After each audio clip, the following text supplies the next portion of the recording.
আমি হলাম সেই শহীদপুরের আগুন ঘটক। আর আমার বিয়ে পূর্ণ হবে না এটা কোনো কথা হইল নাকি বাবু? 299টি আমার হয়েছে, এখন আর আজকে কালকে ঘুরে একটা বিয়া লাগাবো বলে 300টা পূর্ণ করব। ঘুরে পাইছি এই যে আজকে বর সাজাইছি, আজকে বিয়াটা লাগা হয়ে গেলে আমার 300টি পূর্ণ হয়ে যাবে। আমি হইলাম শহীদপুরে সে আগুন ঘটক, আর আমি পারি না এমন কোনো কাজ। দেখেন এই যে যাচ্ছি, আমার ভাতিজা লিয়া যাচ্ছি আজকে। লে একটা বিয়া করবো। ওই বাপুরা বাড়ি আসনি গো?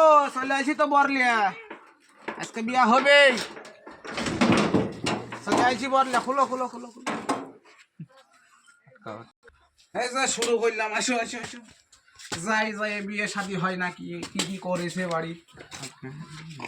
এই মাত্র চলে আসলাম বিয়ে বাড়িতে। এ বাবা বেটা তো বসো তুমি, হ্যাঁ বসো।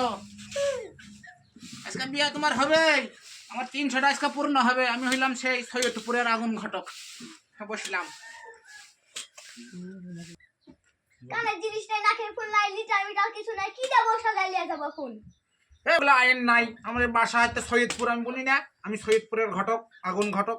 আমার এদিকে লিটার মিটার লাগে না, এমনি বউ সাজানো হয়ে যায়, মায়েরা বউ সাজা দেয়, ওগুলো লাগে না। ওই এই কই এটাই বউ তো দাদা দেখা গেছিল কালকে। এই বাবু এই বই সওয়ালের মুখটা ঘুমটা খুইল দিনি কিরকম দেখতে দেখি, কালকাতে একরকম দেখা গেছিল।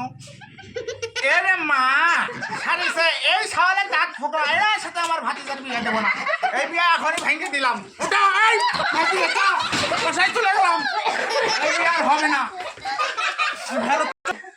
এই ঘটক তালির ভিডিও যদি ভালো লাগে ভাই একটা লাইক আর সবার কাছে শেয়ার করে দিবেন, এটাই হচ্ছে আমার কথা।